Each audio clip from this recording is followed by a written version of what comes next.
I'll just keep talking, and I think we see the difference now. Um,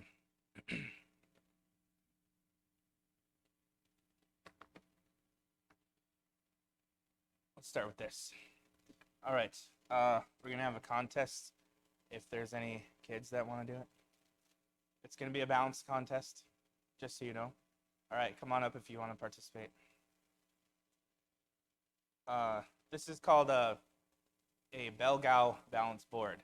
It's for learning and cognition, and it was created a few decades ago by a guy named Belgao. And what it does, there's different kinds of balance boards. Some of them are for exercise and fitness. This one's for uh, your. It's mainly for educational purposes. So what it does is you're supposed to use this in conjunction with other activities. While you're trying to balance on this, you try to um, read a book or study or something like that, or do something with your eyes, tracing things. And you guys can go ahead. Sorry. Who wants to go first? Now I put it on a really hard setting. Okay. If you can't see, I'm sorry. I can. Don't fall off the stairs and don't smash the flowers. Just see how many seconds you can get.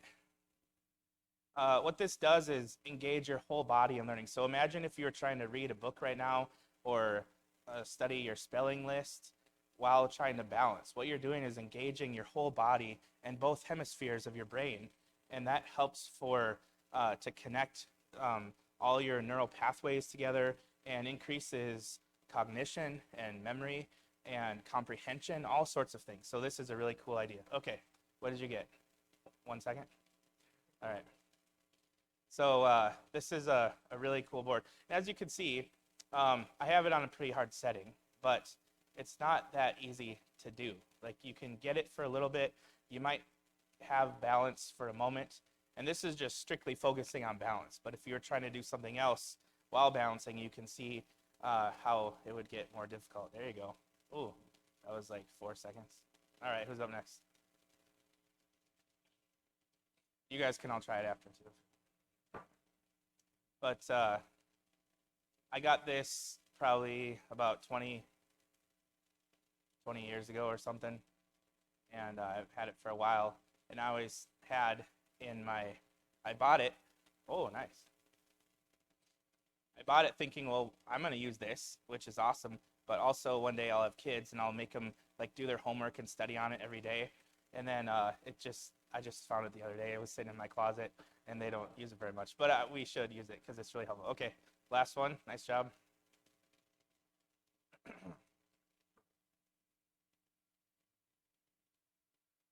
Your feet are balanced across the middle. There's a grid on it too to help you get exactly balanced with your toes and stuff and the placement of your feet. Nice. Oh yeah, she got it. Okay, well let's give him. Nice job. All right, but balance is not as easy as it's as we would like it for it to be. Balance in life is kind of what we're talking about today, and we're going to be in Mark chapter 1. I want you to keep that image in mind as we hear about the life of Jesus. He's going to teach us a little bit today about balance. Not physical balance necessarily, but spiritual balance. Balancing the most important things in our lives. And that gets probably, we have seasons where we're pretty good, like David Tucker was talking about today, taking a spiritual assessment or review of our life. Some years we can say, I think I did pretty good. Some years, some seasons, we know that there's been a lack of balance in that area. Jesus was, I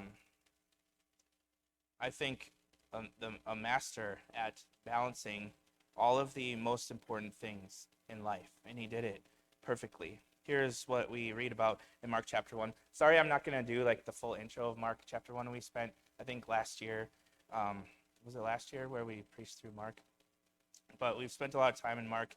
If you want to see some of the cool really awesome stuff about Mark chapter 1 that I'm skipping over today. There's some past sermons that you can see on our YouTube channel. So I don't mean to skip over it, but there's other stuff we're going to focus on today, which starts at the second half of Mark chapter 1. So what's happening is they are in Capernaum, and in verse 20 and following, they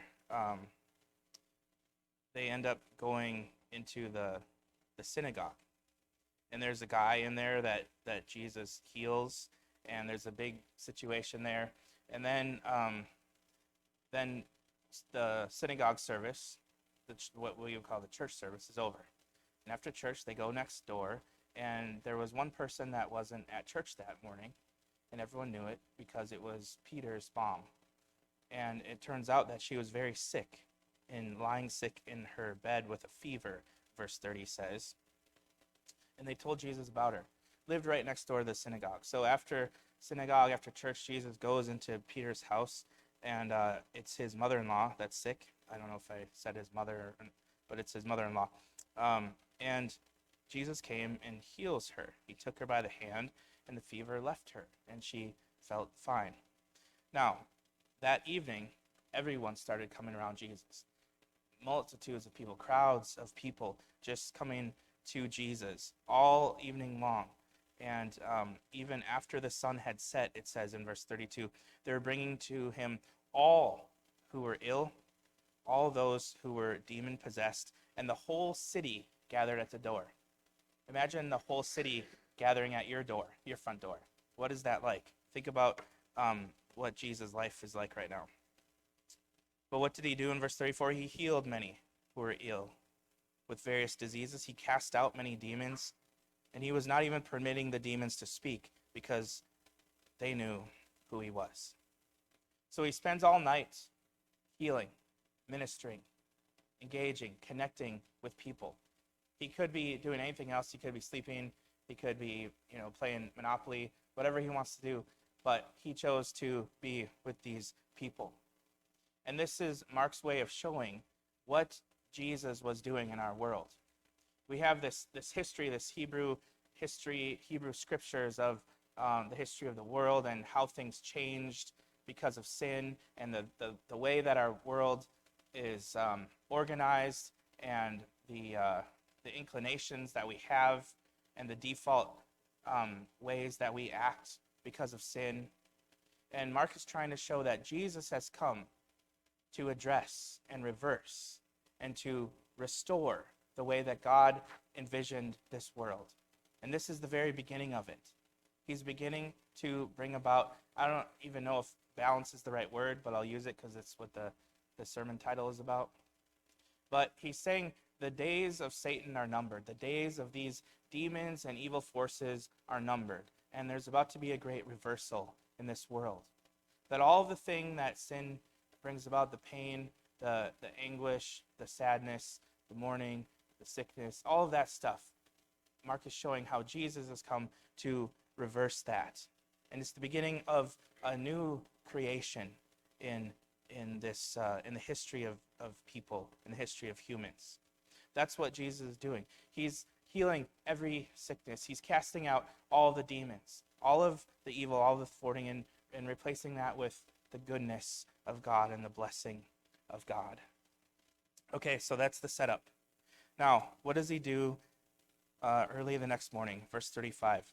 Early the next morning, while it was still dark, Jesus got up and left the house, and he went away to a secluded place and was praying there. And I understand this next sentence, the next two verses. It's called being a parent.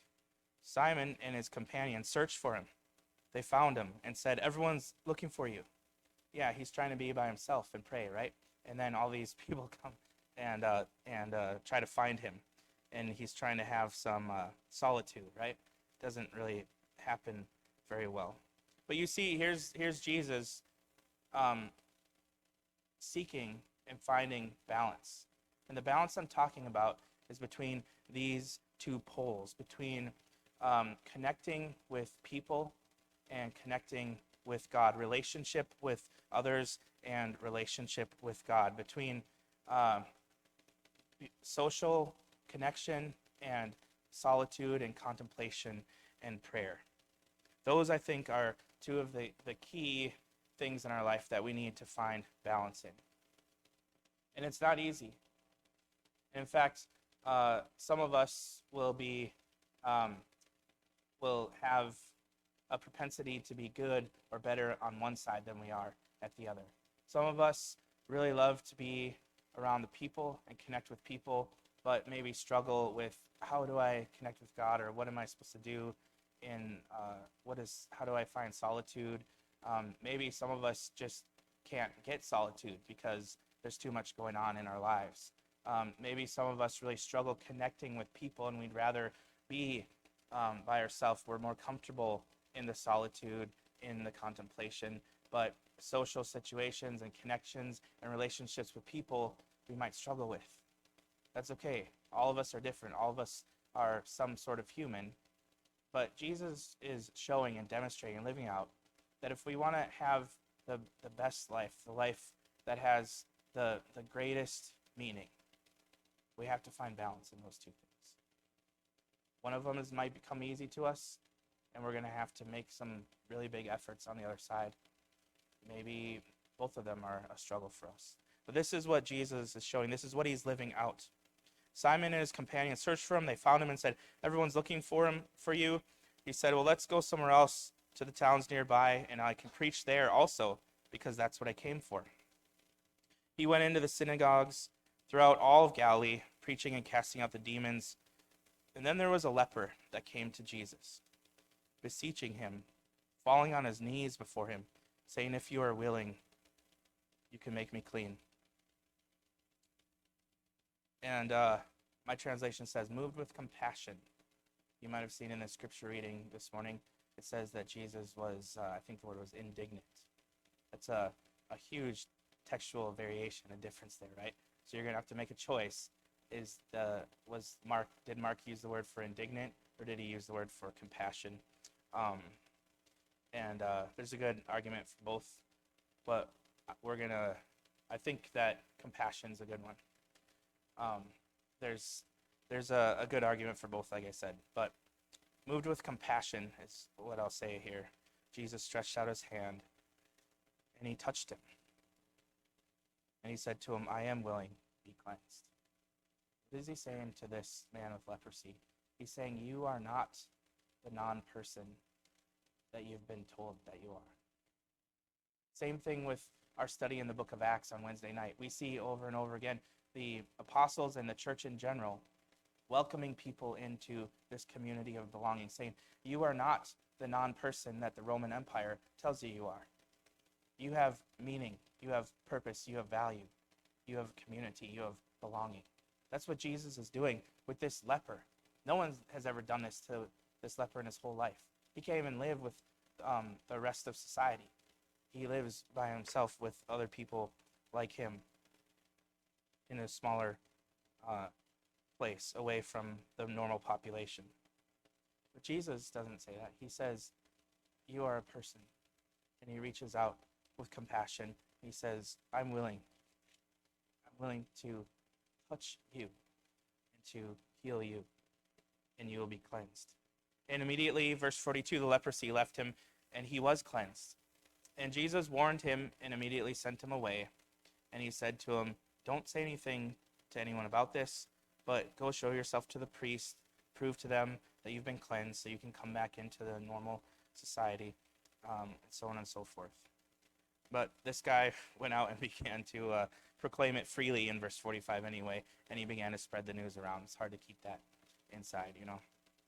And to such an extent that Jesus could no longer publicly enter a city. He already had the whole town around his door, but now he can't even go into the cities. He had to stay out in the unpopulated areas. In the scripture reading this morning, I really love that phrase, in the lonely places. Jesus knows what it's like to be in the lonely places. But even so, he knows how in those lonely places to connect with people. And that's exactly what happened. They were coming to him even there from from all over the place. So we see Jesus demonstrating what it means. And Jesus, if there's anyone who we could kind of forgive for not having balance, for being overwhelmed with people in his life, it's Jesus. But he still finds time for balance. He still finds time, even if he has to wake up 2 hours early, he'll go out early in the morning in solitude, in the quiet, and he'll connect with his Heavenly Father in prayer, the text says. He knows that that's important. He knows that that's the fuel and the life that he needs to do his ministry. It's kind of like my kids, Josiah last year and Simeon this year, started playing this violin. Not this one in particular, but I've never actually opened it. I think there's a zipper somewhere on here. Oh, I see. You go like this? Yeah. I had to pay him $5 to use this. Never opened it before. Hopefully there's something in here. Do you guys want to do it, or do you want me to do it? What? Josiah? You want to do it? Okay. We're not playing it, we're just showing anyways. But here's a violin, kid size. There's at least 2 people in here that are more qualified than I am to talk about this, so I don't know what I'm saying. But here's a violin. I could have used a guitar. I could have used anything else. But what makes it possible for this violin to be able to produce music? It's balance, right? And in fact, it's these strings. These strings that are being pulled in 2 different directions. There's this end right here, which are, I don't know what they're called, tuners or something. Does anyone know? And down up here, there's pegs. And the string is being pulled taut. It's connected here, and it's connected here, and it's connected on both of those sides, being pulled in both those directions. And if the string were not connected on one of these sides, it wouldn't work. It would just flop around, and you can't do anything. But because it is connected and on both sides, then you can make a noise. You can play your notes. When we're connected on both sides, we can play our notes that we're meant to play. And when all of us are connected on both sides and we play our notes together, it creates music. But if we're not connected here, or if we're broken down here, then we're just the flopping string, loose, and no notes are played.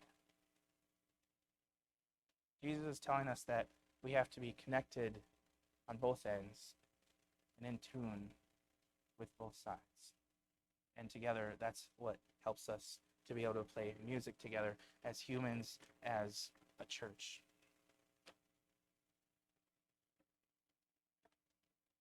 And all this is important because it connects up with one of the themes that David Tucker and I have both been kind of dancing around for the past year or two in some of our messages. And that's the theme of belonging, theme of meaning in life. And if you just live, but if you read and know and understand what's happening in our life, people are throwing around words like meaning crisis. Maybe you've heard about that. There's a tremendous amount of loneliness, a tremendous amount of isolation in our world right now, and a loss of meaning, and this desperate pursuit and grasping for anything that we can find to try to make our life meaningful, because it's going out the window. And there's a lot of reasons why that is, and I have more to say about that at a later point. But if you want to enter into that world and just be blown away by the research and the dialogue that's going on, You can check out people like John Vervaeke or Ian McGilchrist in particular. Just watch any YouTube video by Ian McGilchrist. He is a psychologist and neuroscience guy. He has like state-of-the-art research on the brain and hemispheres, but also about meaning, purpose, belonging, spirituality, those sorts of things. And he says that if you're gonna boil it down in the crudest way, that to have meaning in our life, what we need is a relationship with society. That means a connection and a relationship with people, which you won't be surprised to know is really going downhill in the past few decades. We're more connected than we've ever been online with people, and yet there's people that report like in huge numbers just feeling lonely, having no meaning, feeling isolated from the rest of the world. But to have meaning, there's a balance here. There's connection and relationship with people, and McGilchrist says also relationship with what he says is sacred, the sacred. That's the general term for God, okay? You want to have meaning in your life, you got to be connected on those 2 points, to be in tune with what it means to be human. That's the strength. He also talks about a third one, which for Jesus came naturally, but a connection with nature. I mean, he's doing both of those at the same point here when he's outside in nature, praying to God. But, we have to make an effort to go out and be connected to nature anymore. It didn't used to be the case. So that's an important one too.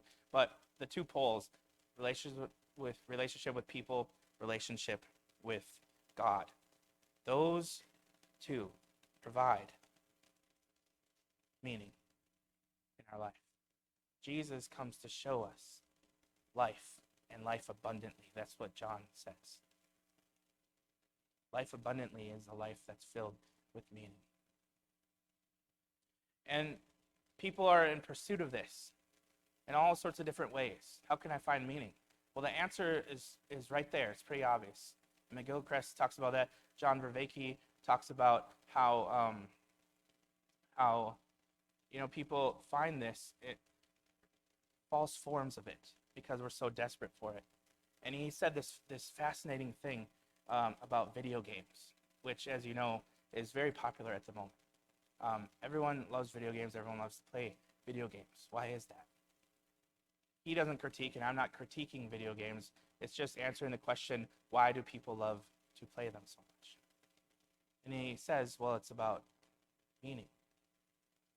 The people find some sort of, they're doing it in pursuit of meaning. And I even wrote this down because it was so fascinating. He said, what do video games offer?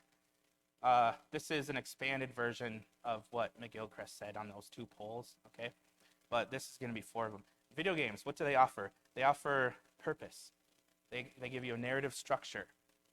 And it tells us what the story is and what part we play in it. We need that as humans. Video games offer that on some level. Of course, they're saying it's a level that doesn't satisfy, but it's in pursuit of the thing. Video games offer purpose. They offer a narrative structure that tells us the story, what is the story, and what part I play in it. It offers, number 2, coherence, a set of laws and rules that make sense of the world so that I can understand it. We need that too. That's part of meaning. It is what he calls a normative structure. It offers an opportunity for self-transcendence, for some form of encountering transcendence and encountering significance, okay? And finally, what is a popular term called flow state, number 4. That's when you're coupled and connected to your environment. That's when you're doing an activity that you're so engaged in that time kind of stands still and you don't realize, oh wow, 2 hours have passed. That happens when you're pursuing things. That's happened to you in all sorts of different ways in your life. You're playing baseball or building something or working on a project, and all of a sudden 3 hours have gone by. That's because you were in the flow state and you didn't realize it. Well, video games put you in that flow state too. They connect you to your environment, to something important beyond my own existence, something out there, and time stands still. And there's also maybe a number 5, there is a sense of community, of some sort of sense of belonging in video games when you're part of the group that plays it, or actually even engaged with people online. But John Vervaeke says what the video game is doing is trying to satisfy our search for meaning by fulfilling those 4 or 5 categories. The things that are, it's not that it's, I don't want to use the word pretend, but it is trying to fill that void of meaning. That's what video games do. Meaning, because we're all in pursuit of it. And you can play it and maybe feel a part of that. And there's other things in life that do the same thing as video games. I don't want to pick on that, but I just thought this was really interesting given how popular they are. But what we're doing when we get engaged in that or other things is trying to satisfy the thing we're created for, what God made us to be. People who are in relationship with others and people who are in relationship with Him. Balancing those two ends of the violin string. And Jesus is saying, let me show you how to do it. It's going to take effort. It's going to be long hours sometimes.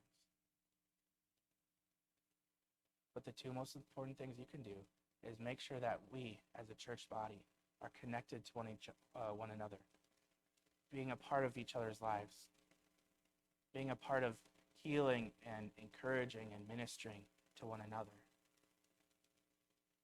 and also intentionally connected to our Father, finding those times of solitude, of spiritual discipline, of contemplation, of prayer.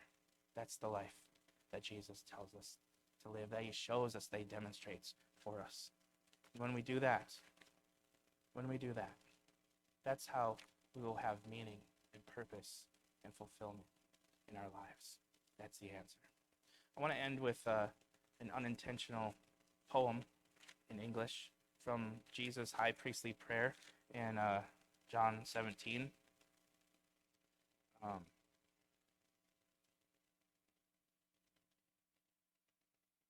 I didn't look this up before time. I just thought of it right now. Oh, here it is. In John 17, Jesus is praying his high priestly prayer. And he says, and he's prayed for the unity of the disciples, but then he says, I'm not just praying this for you guys, I'm praying it for the people who are in the future. Okay? That means us. He says in verse 20, I do not ask on behalf of these people here alone, but for those also who will believe in me through their word, that they may all be one, even as you, Father, are in me, and I in you, that they also may be in us, so that the world may believe that you sent me. And the glory which you have given me, I have given to them, that they may be one, just as we are one. And here's the little unintentional rhyme.